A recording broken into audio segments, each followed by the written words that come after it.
നോക്കൂ, ഇതാണ് നമ്മുടെ ചൊവ്വ ഗ്രഹം. ശുക്രൻ കഴിഞ്ഞാൽ നമ്മോട് ഏറ്റവും അടുത്ത് നിൽക്കുന്ന ഒരു ഗ്രഹം ചൊവ്വയാണ്. നോക്കൂ, വറ്റി വരണ്ട ഡ്രൈ ആയ ഒരു പ്രദേശം. ഇവിടെ ശ്വസിക്കാൻ ഓക്സിജനോ കുടിക്കാൻ വെള്ളമോ ഇല്ല. ചെടികളോ മൃഗങ്ങളോ ഇവിടെയില്ല. ശൂന്യതയും നിശബ്ദതയും നിറഞ്ഞ വല്ലാത്തൊരു ഭയാനക ലോകം. ഇതിനെല്ലാം ഉപരി ചൊവ്വ ഭീകരമായ ഒരു മഞ്ഞ് മരുഭൂമിയാണ്. അവിടുത്തെ ശരാശരി താപനില -60 ഡിഗ്രിയാണ്. അത് കാരണം മരവിപ്പിക്കുന്ന തണുപ്പാണ് ഇവിടെ. ഗ്രഹത്തെ മുഴുവൻ വിഴുങ്ങുന്ന പൊടിക്കാറ്റുകളാണ് ഇവിടുത്തെ മറ്റൊരു പ്രത്യേകത. മനുഷ്യൻ എന്തുകൊണ്ടും അപകടകരമായ സാഹചര്യം അല്ലേ? ഏതാണ്ട് ഇതേ സാഹചര്യമുള്ള ഒരിടം നമ്മുടെ ഈ ഭൂമിയിലുണ്ട്. അതാണ് നമ്മുടെ അന്റാർട്ടിക്ക. ഭൂമിയിലാണെങ്കിലും അന്റാർട്ടിക്കയിലെ ഉൾപ്രദേശങ്ങൾ ചൊവ്വയ്ക്ക് സമാനമാണ്. കിലോമീറ്ററുകൾ ഉയരത്തിലുള്ള പീഠഭൂമിയായതിനാലും കഠിനമായ തണുപ്പ് കാരണവും അവിടുത്തെ ഓക്സിജന്റെ അളവ് കുറവാണ്. വെള്ളം ഐസ് രൂപത്തിൽ ഉറച്ചു കിടക്കുന്നു. അത് ഉരുക്കിയെടുക്കാതെ കുടിക്കാൻ സാധിക്കില്ല. ഉൾപ്രദേശങ്ങളിൽ ചെടികളോ മൃഗങ്ങളോ ഇല്ല. മഞ്ഞുപാളികൾക്കുള്ളിലെ ബാക്ടീരിയകൾ മാത്രം. ഇത്തരം സൂക്ഷ്മജീവികൾ പണ്ട് ചൊവ്വയിലും ഉണ്ടായിരുന്നിരിക്കാമെന്ന് ശാസ്ത്രജ്ഞർ കരുതുന്നു. എന്നാൽ ഇതിനേക്കാളൊക്കെ അന്റാർട്ടിക്കയ്ക്ക് ചൊവ്വയിലുള്ള ഒരു സാദൃശ്യം മറ്റൊന്നാണ്. അസഹനീയമായ തണുപ്പും അതിശക്തമായ കാറ്റും.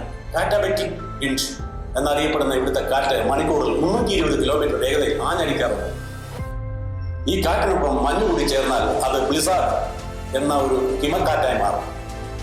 ഒരു നിമിഷം കൊണ്ട് നിങ്ങളെ പറത്തിക്കളയാൻ ഈ ഹിമക്കാറ്റിന് കഴിയും. പക്ഷെ ഇതിനേക്കാളൊക്കെ ഭീകരമായ, ചൊവ്വയിൽ പോലും കാണാൻ സാധ്യമല്ലാത്ത ഒരു വില്ലൻ നമ്മുടെ ഈ അന്റാർട്ടിക്കയിലുണ്ട്. അതിന്റെ പേരാണ് ക്രെവസ്. ആയിരക്കണക്കിന് അടി താഴ്ചയുള്ള മണ്ണിനടിയിൽ ഒളിച്ചിരിക്കുന്ന ഭീകരമായ വിള്ളലുകളാണിത്. ഈ മരണക്കെണിയിൽ വീണുപോയാൽ പിന്നെ രക്ഷപ്പെടുക എന്നത് അസാധ്യമാണ്. ഈ വിള്ളലുകൾ രൂപപ്പെടുന്നത് ഇവിടുത്തെ മഞ്ഞുപാളികളിലെ അതിശക്തമായ സമ്മർദ്ദം കൊണ്ടാണ്. ഒരിക്കൽ വിള്ളലുകൾ രൂപപ്പെട്ടാൽ അവിടെ തുടർച്ചയായുള്ള മഞ്ഞ് വീഴ്ച നിമിത്തം ഈ വിള്ളലുകൾ അടയുന്നു. പിന്നീട് അവിടെ അങ്ങനെ വിള്ളലുകൾ ഉണ്ടോ എന്ന് പോലും നമ്മൾക്കറിയില്ല. അറിയാതെ എങ്ങാനും അതിന് മുകളിൽ കാൽ വെച്ചാൽ പിന്നെ നമ്മുടെ പൊടി പോലും കിട്ടുകയില്ല. അത്രത്തോളം ജീവനെടുക്കുന്നതാണ് ക്രെവസ് എന്നറിയപ്പെടുന്ന ഈ വിള്ളലുകൾ. എന്നാൽ ഇത്രയൊക്കെ അപകടകരമായ സാഹചര്യം ആയാലും മനുഷ്യന്റെ അന്വേഷണത്തിലേക്ക് വല്ല കുറവുമുണ്ട്? ഒരു കുറവുമില്ല. അതാണല്ലോ നമ്മളെ മനുഷ്യനാക്കുന്നത് തന്നെ. ഭൂഗോളത്തിന്റെ ഏറ്റവും തെക്കേ അറ്റത്തുള്ള ഒരു വലിയ വൻകരയാണ് അന്റാർട്ടിക്ക. വലിപ്പത്തിൽ 5ാം സ്ഥാനം. ഓസ്ട്രേലിയയുടെ 2 ഇരട്ടി വലിപ്പമുള്ള ഒരു ഭൂഖണ്ഡമാണ് അന്റാർട്ടിക്ക. ഏതാണ്ട് 2 മുതൽ 4 കിലോമീറ്റർ വരെ പൊക്കത്തിൽ ആണ് ഇവിടെ ഐസ് ഷീറ്റ് കൊണ്ട് മൂടപ്പെട്ടിരിക്കുന്നത്. ഈ ഐസ് ഷീറ്റിന്റെ അടിയിൽ നമ്മുടെ ഈ ഭൂമിയിലെ പോലെ പർവ്വതങ്ങളും താഴ്വരകളും നദികളും എല്ലാം ഉണ്ട്. കൗതുകകരമായ കാര്യം എന്താണെന്ന് വെച്ചാൽ നമ്മുടെ ഇന്ത്യ ഒരു കാലത്ത് അന്റാർട്ടിക്കയുടെ ഭാഗമായിരുന്നു. അതെ, സത്യമാണ് ഞാൻ പറയുന്നത്.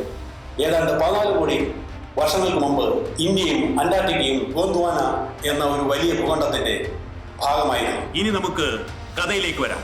1903 ഓസ്ട്രേലിയ അന്റാർട്ടിക്കയിലേക്ക് ഒരു പര്യവേഷണ സംഘത്തെ അയക്കാൻ തീരുമാനിച്ചു. ഈ പര്യവേഷണ സംഘത്തിന്റെ തലവനായി നിശ്ചയിച്ചത് ഓസ്ട്രേലിയയിലെ പ്രശസ്ത ഭൂമിശാസ്ത്രജ്ഞനും പ്രൊഫസറുമായിരുന്ന ഡഗ്ലസ് മൗസൺ എന്ന സാഹിബിനെയായിരുന്നു. ഇദ്ദേഹമാണ് നമ്മുടെ ഈ കഥയിലെ ഹീറോ.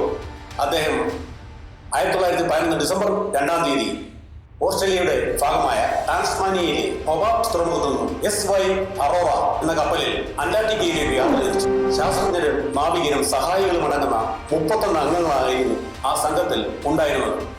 മഞ്ഞുപാളികളിലൂടെ സ്ലെഡ്ജ് എന്ന വണ്ടി വലിക്കാൻ 49 ഗ്രീൻലാൻഡ് ഹസ്കി ഇനത്തിൽപ്പെട്ട നായ്ക്കളും അവർക്കും ഉണ്ടായിരുന്നു. ഹസ്കി ഇനത്തിൽപ്പെട്ട നായ്ക്കൾക്ക് ഒരു പ്രത്യേകതയുണ്ട്. അവർക്ക് -60 ഡിഗ്രി വരെ താഴ്ന്ന ടെമ്പറേച്ചറിൽ ഒരു കുഴപ്പവുമില്ലാതെ മനുഷ്യർക്കൊപ്പം താമസിക്കാൻ പറ്റും. മൗസന്റെ സംഘം ആദ്യം എത്തിയത് അന്റാർട്ടിക്കയ്ക്ക് അടുത്തുള്ള മക്വേറി എന്ന ദ്വീപിലായിരുന്നു.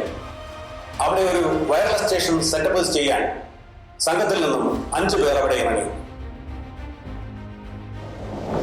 ബാക്കിയുള്ള 26 പേരുമായി യാത്ര തുടർന്നു. 1 മാസത്തിന് ശേഷം 1912 ജനുവരി 8-ാം തീയതി അന്റാർട്ടിക്കയിലെ കേപ്പ് ഡെനിസൺ എന്ന സ്ഥലത്ത് അവർ എത്തിച്ചേർന്ന ഉടനെ സംഘത്തിന്റെ തലവനായിരുന്ന ഡഗ്ലസ് മൗസൺ പര്യവേഷണത്തിന്റെ സൗകര്യത്തിനായി സംഘത്തിലെ 26 പേരെ western party, eastern coastal party, southern party, far eastern party എന്നിങ്ങനെ 4 ഗ്രൂപ്പായി തരംതിരിച്ചു. ഇതിലെ 8 പേർ അടങ്ങുന്ന വെസ്റ്റേൺ പാർട്ടിയെ ഓസ്ട്രേലിയയുടെ പടിഞ്ഞാറ് ഭാഗത്തേക്ക് പറഞ്ഞു. ബാക്കിയുള്ള പാർട്ടികളിലെ 18 പേരും അവിടെ തന്നെ ഒരു ക്യാമ്പ് സെറ്റപ്പ് ചെയ്ത് താമസിക്കാൻ തുടങ്ങി. എല്ലാ പാർട്ടികളുടെയും പൊതുവായ ജോലി പ്രദേശങ്ങളുടെ മാപ്പ് ചെയ്യുക, അന്റാർട്ടിക്കയുടെ കാന്തിക ധ്രുവത്തെക്കുറിച്ച് പഠിക്കുക എന്നിങ്ങനെയായിരുന്നു. എന്നാൽ -60 തണുപ്പും 100-130 കിലോമീറ്റർ സ്പീഡിൽ ചുഴറ്റിയടിക്കുന്ന കാറ്റാബറ്റിക് എന്ന കാറ്റും ബ്ലിസാർഡ് എന്ന ഹിമക്കാറ്റും കാരണം അവർക്ക് അവിടെ പര്യവേഷണം തുടങ്ങാൻ സാധിച്ചിരുന്നില്ല. അതിനാൽ ആ ടെന്റിൽ തന്നെ ഏകദേശം 9 മാസത്തോളം പുറത്തിറങ്ങാതെ കഴിച്ചുകൂട്ടി. 9 മാസങ്ങൾക്ക് ശേഷം അന്റാർട്ടിക്കയിൽ സമ്മർ ആരംഭിച്ചപ്പോൾ പര്യവേഷണം തുടരാൻ സംഘത്തലവനായ മൗസൺ അവിടെ തങ്ങിയ 3 പാർട്ടികളോടും ആവശ്യപ്പെട്ടു. 3 പാർട്ടികളിലെ ഈസ്റ്റേൺ കോസ്റ്റൽ പാർട്ടി അന്റാർട്ടിക്കയുടെ കിഴക്കൻ തീരത്തേക്കും സദേൺ പാർട്ടി ഉത്തരധ്രുവത്തിലെ കാന്തിക ധ്രുവത്തെക്കുറിച്ച് പഠിക്കാൻ നേരെ തെക്കോട്ടേക്കും യാത്ര തിരിച്ചു. പിന്നീട് അവശേഷിച്ച ഫാർ ഈസ്റ്റേൺ പാർട്ടിയുടെ യാത്രയെക്കുറിച്ചാണ് ഈ വീഡിയോയിൽ പറയാൻ ഉദ്ദേശിക്കുന്നത്. ഈ പാർട്ടിയുടെ ഉദ്ദേശം അവർ ഇപ്പോൾ നിൽക്കുന്ന കേപ്പ് ഡെനിസൺ എന്ന ക്യാമ്പിൽ നിന്നും കിഴക്കോട്ട് മാറി ഓട്സ് ലാൻഡ് വരെയുള്ള 560 കിലോമീറ്റർ ദൂരം മാപ്പ് ചെയ്യുക എന്നതായിരുന്നു. ഈ ഫാർ ഈസ്റ്റേൺ പാർട്ടിയിൽ വെറും 3 പേർ മാത്രമേ ഉണ്ടായിരുന്നു. അതിലൊരാളാണ് 25-കാരനായ ബെൽഗ്രേവ് ഡെന്നിസ്. ഇദ്ദേഹം ഒരു പട്ടാളക്കാരനും മുൻപ് പറഞ്ഞ ഹസ്കി ഇനത്തിലുള്ള നായകളെ കൈകാര്യം ചെയ്യുന്നത് വിദഗ്ധനുമായിരുന്നു. എപ്പോഴും പ്രസന്നവദനും തമാശകൾ പറയുന്നതുമായിരുന്ന ഇദ്ദേഹത്തെ ചെറു എന്ന് സ്നേഹപൂർവ്വം സഹപ്രവർത്തകർ വിളിച്ചിരുന്നു. അടുത്തയാൾ 28 വയസ്സുള്ള സ്വിറ്റ്സർലാൻഡുകാരനായ സേവിയർ മെഡ്സ്. ഒരു വക്കീലും അതുപോലെ തന്നെ മികച്ച ഒരു സ്കീയിങ് ചാമ്പ്യനുമായിരുന്നു മെഡ്സ്. അദ്ദേഹത്തിന്റെ സ്കീയിങ്ങിലുള്ള പ്രാവീണ്യം കണക്കിലെടുത്താണ് സ്വന്തം നാട്ടുകാരൻ പോലുമല്ലാത്ത ഇദ്ദേഹത്തെ മൗസൺ ഈ ടീമിൽ ഉൾപ്പെടുത്തി. അദ്ദേഹം എപ്പോഴും സന്തോഷവാനായിരുന്നു. ഇപ്പോൾ നമ്മുടെ ഈ 2 പേരുടെയും ബോസാണ് കഥാനായകനായ ഡഗ്ലസ് മൗസൺ. ഓസ്ട്ലാൻഡിലേക്കുള്ള പര്യവേഷണം 1912 നവംബർ 10 ആരംഭിച്ചു. അവിടെ യാത്ര ഇങ്ങനെയായിരുന്നു. ഏറ്റവും മുൻപിൽ സ്കീയിങ് വിദഗ്ധനായ മെഡ്സ് സ്കീയിങ് നടത്തി മുമ്പിലുള്ള അപകടത്തെക്കുറിച്ച് പിറകിലുള്ളവർക്ക് മുന്നറിയിപ്പ് നൽകും. പ്രത്യേകിച്ചും ക്രവസ് എന്ന ഒളിഞ്ഞ് കിടക്കുന്ന കുഴി ഉണ്ടോ എന്ന് വാണിംഗ് നൽകും. മെഡ്സിന്റെ പുറകിൽ നമ്മുടെ കഥാനായകനും പാർട്ടിയുടെ തലവനുമായ മൗസൺ. ഇദ്ദേഹം സഞ്ചരിക്കുന്നത് 11 നായകൾ വലിക്കുന്ന സ്ലഡ്ജ് എന്ന വണ്ടിയിലാണ്. ഈ വണ്ടിയിൽ അവർക്കും നായകൾക്കും കഴിക്കാനുള്ള ഭക്ഷണം, പരിവേഷണത്തിന് വേണ്ടുന്ന ശാസ്ത്രീയ ഉപകരണങ്ങൾ, വിശ്രമിക്കാനുള്ള ടെന്റ് എന്നിവ ഉൾപ്പെടുന്നു. മൗസന് പുറകിൽ നിന്നിസ്. ഇദ്ദേഹം സഞ്ചരിക്കുന്നത് 6 ശക്തരായ ഹസ്കി ഇനത്തിൽപ്പെട്ട നായകൾ വലിക്കുന്ന സ്ലഡ്ജ് വണ്ടിയിലാണ്. ഈ വണ്ടിയിലാണ് ഭൂരിപക്ഷവും അവർക്കും നായകൾക്കും വേണ്ടുന്ന ഭക്ഷണവും കുഴിക്കാനുള്ള പിക്കാക്സ് മുതലായ ഭാരിച്ച വസ്തുക്കൾ ഉള്ളത്. എന്തായാലും ആദ്യ ദിവസം അവർക്ക് വെറും 13 കിലോമീറ്റർ മാത്രമേ സഞ്ചരിക്കാൻ കഴിഞ്ഞുള്ളൂ. മുൻപ് പറഞ്ഞ കാറ്റാബറ്റിക് എന്ന കാറ്റ് അവരുടെ മുന്നോട്ടുള്ള യാത്രയെ തടസ്സപ്പെടുത്തി. ഈ കാറ്റ് കാരണം അടുത്ത 3 ദിവസവും അവർ അവിടെ ഉണ്ടാക്കിയ തെന്നിൽ തന്നെ കഴിയേണ്ടി വന്നു. തുടർന്ന് ഓട്സ് ലാൻഡിലേക്കുള്ള യാത്ര ആരംഭിച്ചു. ഓട്സ് ലാൻഡിൽ എത്തുന്നതിന് മുമ്പ് അവർക്ക് പ്രധാനപ്പെട്ട 2 ഗ്ലേസിയറുകൾ തരണം ചെയ്യും. ഇവയെ നമുക്ക് ഗ്ലേസിയർ എ, ഗ്ലേസിയർ ബി എന്ന് വിളിക്കാം. ഈ ഗ്ലേസിയറുകൾ എന്ന് പറഞ്ഞാൽ വളരെ സാവധാനം കടലിലേക്ക് ഒഴുകുന്ന മഞ്ഞിന്റെ ഒരു കൂമ്പാരമാണ്. ഇതിൽ ആദ്യത്തെ ഗ്ലേസിയർ ആണ് ഗ്ലേസിയർ എ. പക്ഷേ ഇവിടെ എത്തുന്നതിന് കുറെ കടമ്പകളുണ്ട്. അതിൽ പ്രധാനമായും കാറ്റടിച്ച് രൂപപ്പെടുന്ന ശാസ്ത്രൂബി എന്നറിയപ്പെടുന്ന മൂർച്ചയുള്ള മഞ്ഞ് വരമ്പുകൾ, 3 അടി വരെ ഉയരമുള്ള ഈ മഞ്ഞ് വരമ്പുകളിൽ തട്ടി നായകൾ വഴുതി വീഴുകയും സ്ലഡ്ജുകൾ മറിയുകയും ചെയ്തുകൊണ്ടിരുന്നു. പക്ഷെ കുറച്ചു ദൂരം എത്തിയപ്പോൾ മൗസന്റെ കൂടെയുള്ള നായകളിൽ പകുതിയും ക്രവസ് എന്ന വലിയ കുഴിയിൽ വീണു. ഒരു കണക്കിന് അവയെ പിടിച്ചു കയറ്റി സംഘം ഗ്ലേസിയർ എയിലൂടെ യാത്ര തുടർന്നു. ഈ ഗ്ലേസിയറിൽ മരണം പതിയിരിക്കുന്നതിനാൽ അവർ വളരെ സാവധാനം നീങ്ങി. ഏറ്റവും മുന്നിലുള്ള മെഡ്സ് പിറകിലുള്ള മൗസനും നിന്നസിനും മുന്നറിയിപ്പുകൾ കൊടുത്തുകൊണ്ടിരുന്നു. ഇത്രയൊക്കെ ജാഗരായിരുന്നിട്ട് കൂടി ഏറ്റവും പിറകിലുള്ള നമ്മുടെ പട്ടാളക്കാരനായ നിന്നിസ് മറഞ്ഞു കിടക്കുന്ന ക്രവസിൽ വീണു. കൂടെയുള്ള മൗസനും മെഡ്സും കണ്ടതുകൊണ്ട് അദ്ദേഹം രക്ഷപ്പെട്ടു. കുറെ ദൂരം എത്തിയപ്പോൾ വീണ്ടും ഇത് തന്നെ ആവർത്തിച്ചു. നിന്നിസ് വീണ്ടും ഇത് സാമാന്യം വലിപ്പമുള്ള ഒരു ക്രവസിൽ വീണു. മൗസനും മെഡ്സും ചേർന്ന് വളരെ പാടുപെട്ടാണ് നിന്നസിനെ കരക്കെത്തിച്ചത്. നമ്മുടെ സംഘത്തലവനായ മൗസൻ തന്നെ ഒരു കുഴിയിൽ വീണു. പിന്നീട് അവർ ഇതൊന്നും വകവയ്ക്കാതെ യാത്ര തുടർന്നു. പക്ഷേ ഈ കഠിനമായ യാത്ര അവരുടെ നായകളെയും ബാധിച്ചു. അവർക്ക് നായകളെ നഷ്ടപ്പെട്ടു തുടങ്ങി. ഒന്നിന്റെ കാലെടുത്തു, വേറൊരു നായ രോഗം ബാധിച്ച് ചത്തു. മറ്റൊന്ന് ക്രവസ് എന്ന കുഴിയുടെ ആഴങ്ങളിലേക്ക് പോയി. ഇതിനിടയിൽ നമ്മുടെ ഏറ്റവും പുറകിലുള്ള നിന്നിസിന്റെ സ്ലഡ്ജ് കേടായി. അവർ അത് വഴിയിൽ ഉപേക്ഷിച്ചു. പകരം മൗസൻ ഓടിച്ചിരുന്ന 2 സ്ലഡ്ജുകളിൽ ഒന്ന് നിന്നസിന് കൊടുത്തു. കൂടാതെ മൗസന്റെ സ്ലഡ്ജിൽ സൂക്ഷിച്ചിരുന്ന അവർക്കുള്ള വിശ്രമിക്കാനുള്ള ടെന്റും നായകൾക്കും അവർക്കും കഴിക്കാനുള്ള മുഴുവൻ ഭക്ഷണ സാധനങ്ങളും നിന്നസിന്റെ സ്ലഡ്ജിലേക്ക് മാറ്റി. ഇപ്പോൾ അവർ അവരുടെ ബേസ് ക്യാമ്പിൽ നിന്നും 501 കിലോമീറ്റർ അകലെയാണ്. അതുപോലെ മെഡ്സ് ഏറ്റവും മുന്നിൽ നിന്നും വലിയ ഒരു ക്രവസ് മുന്നിൽ കണ്ട് പിറകിലുള്ളവർക്ക് മുന്നറിയിപ്പ് കൊടുത്തു. അത് കഴിഞ്ഞ് ഒരു 5 മിനിറ്റിന് ശേഷം അദ്ദേഹം തിരിഞ്ഞു നോക്കി. അദ്ദേഹം ഞെട്ടിപ്പോയി. അദ്ദേഹം മൗസനെ കണ്ടു, പക്ഷേ നിന്നസിനെ അവിടെ എങ്ങും കണ്ടില്ല. നിന്നസും നായകളും എവിടെ? മെഡ്സ് ഉച്ചത്തിൽ അലറി. മൗസൻ തന്റെ സ്ലഡ്ജിൽ നിന്ന് ചാടിയിറങ്ങി പിറകിലേക്ക് ഓടി. അവർ നിന്നസ് നിൽക്കുന്ന സ്ഥലത്ത് കണ്ടത് 3.5 മീറ്റർ വിസ്താരവും 46 മീറ്റർ ആഴവുമുള്ള ഒരു വലിയ കുഴിയാണ്. താഴെ മഞ്ഞുപാളികളിൽ തകർന്നുപോയ സ്ലെഡ്ജിന്റെ അവശിഷ്ടങ്ങൾ 2 നായകളും അവർ കണ്ടു. ഒരു നായ ജീവനോടെ ഉണ്ടായിരുന്നുവെങ്കിലും ഗുരുതരമായി പരിക്കേറ്റു. പക്ഷേ നിന്നസിനെ അവിടെ എങ്ങും കണ്ടില്ല. അവർ നിന്നസിന്റെ ചെല്ലപ്പരായ ചെറു എന്ന് നീട്ടി വിളിച്ചു. ഒരനക്കവുമില്ല. അങ്ങനെ അവർ ഏകദേശം 3 മണിക്കൂറോളം താഴേക്ക് നോക്കി അദ്ദേഹത്തിന്റെ പേര് വിളിച്ചുകൊണ്ടിരുന്നു. പക്ഷെ അഗാധമായ ആ വിള്ളലിൽ നിന്നും നിശബ്ദത മാത്രമായിരുന്നു മറുപടി.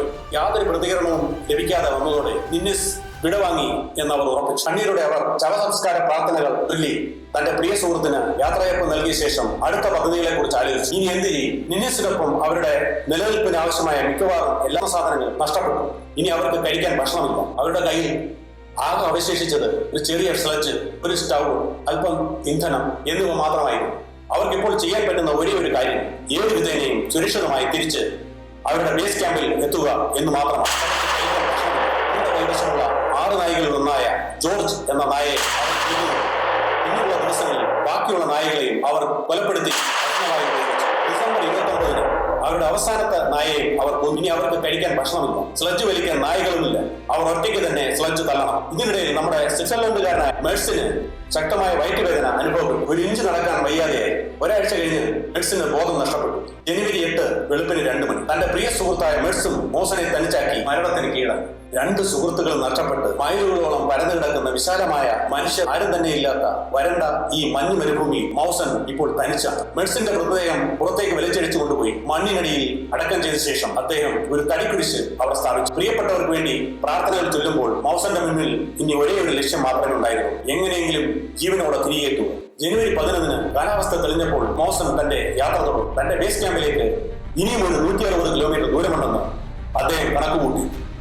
പക്ഷേ നടന്നു തുടങ്ങിയപ്പോഴേക്കും പാദങ്ങളിൽ സഹിക്കാനാവാത്ത വേദന അനുഭവപ്പെട്ടു. നോക്കിയപ്പോൾ തന്റെ പാദങ്ങളിലെ തൊലി ഒരു പാളി പോലെ അടർന്നു മാറിയിരിക്കും. അദ്ദേഹം വേദന കടിച്ചു പിടിച്ച് മുറിവുകളിൽ മരുന്ന് പുരട്ടുകയും പലജോടി സോക്സുകൾ ധരിച്ച് വീണ്ടും നടക്കാൻ തുടങ്ങുകയും ചെയ്തു. പക്ഷേ ഈ പോഷകാഹാരത്തിന്റെ കുറവ് കാരണം അദ്ദേഹത്തിന്റെ ശരീരം അഴുകി തുടങ്ങി. വിരലുകൾ ചീഞ്ഞഴുകാൻ തുടങ്ങി. മൂക്കിനുള്ളിലെ തൊലി അശേഷം പോയി. വായിലെ ഉമിനീരും പറ്റിപ്പോയി. അദ്ദേഹം ജനുവരി 17-ന് ഒരു വലിയ ക്രവസിലേക്ക് വഴിതിരിഞ്ഞു. അദ്ദേഹത്തിന്റെ അരയിൽ ബന്ധിച്ചിരുന്ന കയർ ക്ലച്ചിൽ കുടുങ്ങിക്കിടും. അഗാധമായ വിള്ളലിൽ തൂങ്ങിയാടുമ്പോൾ അദ്ദേഹം കരുതി, ഇതോടെ ഞാൻ അവസാനിക്കാൻ പോവുകയാണ്. മുറിവേറ്റ വിരലുകളും തളർന്ന ശരീരവുമായി അദ്ദേഹം അതിസാഹസികമായി ആ കയറിൽ പിടിച്ച് മുകളിലേക്ക് കയറാൻ ശ്രമിച്ചു.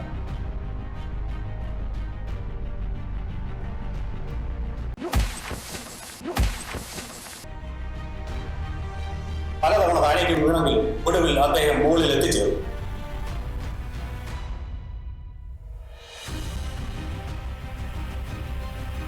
ഫെബ്രുവരി 8-ന് ബേസ് ക്യാമ്പിന് സമീപം പുറത്ത് ജോലി ചെയ്തുകൊണ്ടിരുന്ന 3 പേർ ദൂരെ നിന്ന് ഒരു രൂപത്തെ കണ്ടു. മനുഷ്യനോ അതോ നിഴലോ എന്ന് അറിയാൻ കഴിയാത്തൊരു രൂപം. അടുത്തെത്തിയപ്പോൾ അവർ ഞെട്ടി. മരിച്ചു എന്ന് എല്ലാവരും വിശ്വസിച്ചിരുന്ന ആൾ ഇതാ തിരിച്ചു വന്നിരിക്കുന്നു. ഉടനെ അവർ തങ്ങളുടെ ക്യാമ്പിലേക്ക് മൗസനെ കൂട്ടിക്കൊണ്ടുപോയി വേണ്ടുന്ന ആഹാരവും ശുശ്രൂഷകളും നൽകി. അവരിൽ നിന്നും മൗസൻ തങ്ങളെ തിരിച്ച് ഓസ്ട്രേലിയയിലേക്ക് കൊണ്ടുപോകേണ്ട കപ്പൽ വെറും മണിക്കൂറുകൾക്ക് മുമ്പേ ക്യാമ്പ് വിട്ടുപോയതായി അറിഞ്ഞു. എന്നിട്ടും നിരാശനായില്ല. അടുത്ത 1 വർഷക്കാലം കപ്പൽ തിരികെ വരുന്നതുവരെ അവിടെ കാത്തിരുന്നു. അവസാനം 1913 ഡിസംബർ 24-ാം തീയതി അദ്ദേഹം ഓസ്ട്രേലിയയിലേക്ക് തിരിച്ചുപോയി. മൗസന്റെ ഈ കഥ വെറും ഒരു കഥയല്ല. ഇതൊരു മനുഷ്യന്റെ എവിടെയും ഏത് പരിസ്ഥിതിയിലും തോൽക്കാത്ത വലിയ ഇച്ഛാശക്തിയുടെ കഥയാണ്.